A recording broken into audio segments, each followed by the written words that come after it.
আসসালামু আলাইকুম। আপনারা সবাই কেমন আছেন? আশা করি সবাই অনেক ভালো আছেন। আলহামদুলিল্লাহ আমরা অনেক ভালো আছি।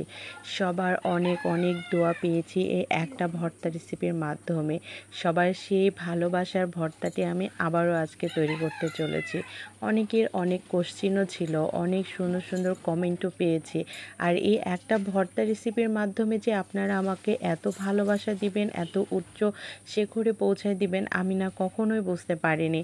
আপনাদের কাছে আমি আন্তরিকভাবে ধন্যবাদ জানাতে চাই যে আপনারা আছেন বলেই কিন্তু আমি আজ এখানে এবং এই পর্যায়ে আমি একটা আর্নিং সোর্স পেয়েছি। এর সব কিছুর ক্রেডিট আমি আপনাদেরকে দিতে চাই। তো আমার বাসাতেও কিন্তু এই ভর্তাটা খুবই সবাই পছন্দ করে, আর তাই আমার ঘরের লক্ষ্মীকে আমি আবারও আপনাদের সামনে নিয়ে চলে আসলাম সেই ভর্তা রেসিপিটি। আর আজকে আমি 1 টুকরা 2 টুকরার ভর্তা করছি না, আমি আজকে বেশ 3-4 টুকরার করছি। তবে আপনারা চাইলে কিন্তু এটা 1 টুকরারও করতে পারবেন এবং 2 টুকরারও করতে পারবেন, করে তৃপ্তি সহকারে পরিবার সহকারে খেতে পারবেন। তা আমি আজকে অনেকগুলোই মাংস নিয়েছি, কারণ সবাই একদম তৃপ্তি করে খাবো, যেহেতু আমরা পরিবারের মানুষও এখন বর্তমান 4-5-7 জন আছি, তো একটু তো বেশি লাগবে। তো এই জন্য আমি একটু মাংস বেশি নিয়েছি, আর মাংসগুলো আমি একটু ছোট ছোট করে কেটে নিচ্ছি। আপনারা চাইলে কিন্তু এটা চপার বোর্ডে সুন্দর করে চপও করে নিতে পারেন, আবার একটু ছ্যাবড়া করে কিমা করেও নিতে পারেন। তবে অবশ্যই খেয়াল করবেন যেন তেল বা চর্বি টাইপের, যেরকম এই যে সাদা অংশটা দেখা যাচ্ছে, এরকম যেন কিন্তু না থাকে। তো আমি একটু কেটে নিচ্ছি, প্রথমে কেটে আমি একটু সুন্দর করে চপ করে নিচ্ছি। আপনারা চাইলে এটা কিন্তু এভাবে করে নিতে পারেন, আবার চাইলে কিন্তু এটা হাসাতে ছোট ছোট টুকরা করেও কেটে নিতে পারেন। অনেক সময় অনেকের তো চাকু থাকে না, বা অনেকে বলে থাকেন আমাদের চপার বোর্ড নাই, তাহলে আমরা কি করব, বড় বড় করে কাটতে হবে, কি আমরা কিভাবে ছোট করব, কিমা করতে পারি না। তো আপনাদেরকে বলবো কোনো বাধা দিক না নাই, এটা কিন্তু ছোট ছোট করেও কেটে নেওয়া যায়, কিন্তু চর্বির অংশগুলো অবশ্যই বাদ দিবেন।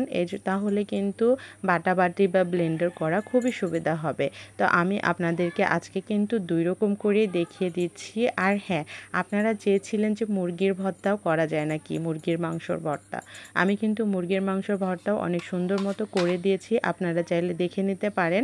এবং আমার যে আপনারা ভাইরাল করে দিয়েছেন যে ভর্তা রেসিপিটা, সেটারও আমি লিংক দিয়ে দেব। আপনারা অবশ্যই দেখে জানাবেন যে আজকের ভর্তাটা বেশি সুন্দর না আগের সেই আমার লক্ষ্মী যেটাকে আমি বলবো, সেই ভর্তাটি আপনাদের কাছে বেশি সুন্দর লেগেছে। তো যাই হোক, সব মাংসগুলো কিন্তু আমার ছোট ছোট টুকরা এবং কিমা করা হয়ে গেছে।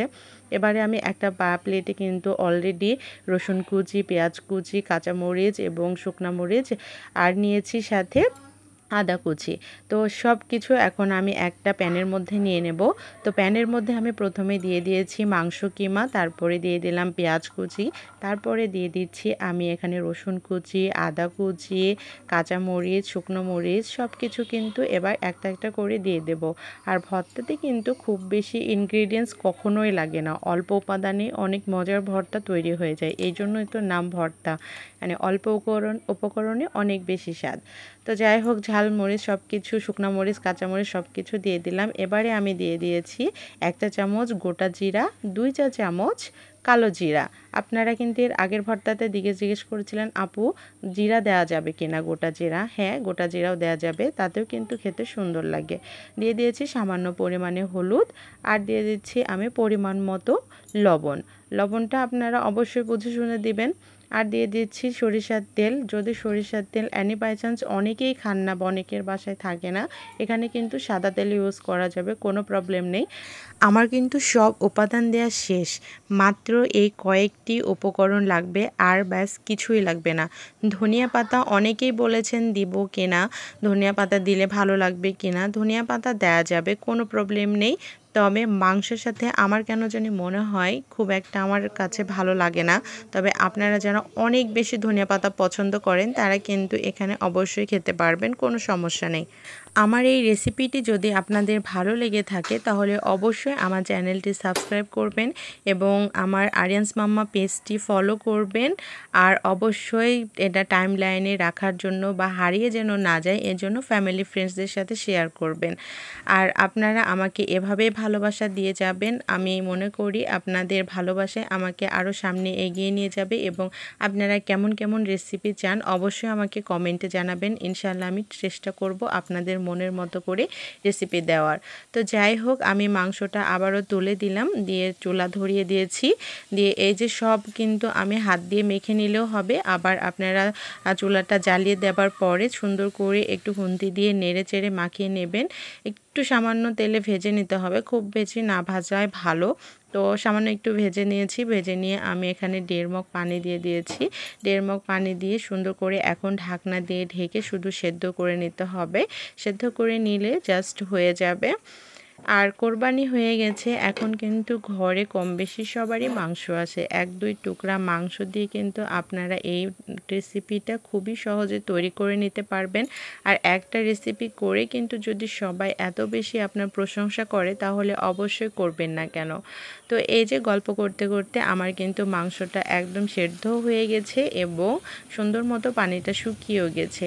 আর যেহেতু ছোট ছোট কিমা করা, এটা কিন্তু সেদ্ধ হতেও অনেক বেশি সময় লাগে না, অল্পতে এটা সেদ্ধ হয়ে যায়। তো এটা এখন শুধু এই যে তেল বের হয়ে গেছে এক্সট্রা, আর যেহেতু গরুর মাংসের এক্সট্রা তেল থাকে এবং কিছুটা তো আমার সরিষার তেল দেওয়াও আছে, তো এই জন্য দেখুন তেল বের হয়েছে। এটা শুধু এখন ভাজতে থাকতে হবে, আর কিছুই করতে হবে না। লাল লাল করে সুন্দর করে ভেজে নিতে হবে, জাস্ট তাহলেই হয়ে যাবে। এটা কিন্তু একটু যতটা ভাজবেন ততটা কিন্তু টেস্ট বাড়বে। তো এই যে সুন্দর করে আমি লাল লাল করে ভেজে নিচ্ছি দেখুন। আর ভাজা হয়ে গেলে এটা আমি সুন্দর করে নামিয়ে নেব। আর নামিয়ে নিয়ে একটু ঠান্ডা করে নিতে হবে। ঠান্ডা করার পর সেই একটু কষ্টের কাজ বলতে যারা বাটাবাটি করবেন তাদের ডেফিনেটলি একটু কষ্ট, আর যারা ব্লেন্ডারে করবেন তাদের তো একটু কষ্ট কমে গেল। তো এই যে আমি ব্লেন্ডারে করে নিচ্ছি, কারণ আমার হাতে সবসময় এত সময় থাকে না, যেহেতু আমার একটা ছোট বাচ্চা আছে, বাচ্চাকেও টাইম দিতে হয়। আর ইভেন আজকে বাবু একটু অসুস্থ, তারপরেও বাবুর পছন্দ বলে কথা এটা, তো তার জন্য তো অবশ্যই করতে হবে। এটা মুখরোচক খাবার, মুখে রুচি না থাকলে কিন্তু এইরকম রেসিপি একদমই পারফেক্ট এবং বেস্ট। একটু ঝাল ঝাল হলে এত মজার হয়। তবে আজকের ভর্তাটা কিন্তু আমি একটু ঝাল কমই দিয়েছি, যেহেতু বাবু খাবে। তাছাড়া কিন্তু আমার আরেকটু ঝাল হলে বেশি মজার লাগে। মানে এর আগের ভর্তাটা অনেক বেশি ঝাল হয়েছিল। তো এর আগের বলতে ওই সেই আগের না, আমি কিছুদিন আগেও করেছিলাম, তো সেটাও ঝাল হয়েছিল। তখন বাবু বলছিল একটু ঝাল কম দিও মা, তো এই জন্য আজকের ভর্তাটাতে একটু ঝাল কম দিয়েছি। আর এই যে দেখুন আমি সুন্দর মতো আমি 7টা ভাগ করে নিচ্ছি যেন সবার সুন্দর করে হয়ে যায়। তো লবণটা আপনারা অবশ্যই টেস্ট করবেন, টেস্ট অনুযায়ী কম বেশি করে নেবেন। আর এই যে সুন্দর করে বাটাবাটি শেষ, এখন শুধু হাত দিয়ে একটু গোল গোল করে সার্ভ করে নিতে হবে, তাহলেই কিন্তু হয়ে যাবে দুর্দান্ত স্বাদের মাংস ভর্তা। এটা এতটা স্বাদের, বাসায় 1 টুকরা মাংস দিয়ে করলে বারবার করে দিতে হবে।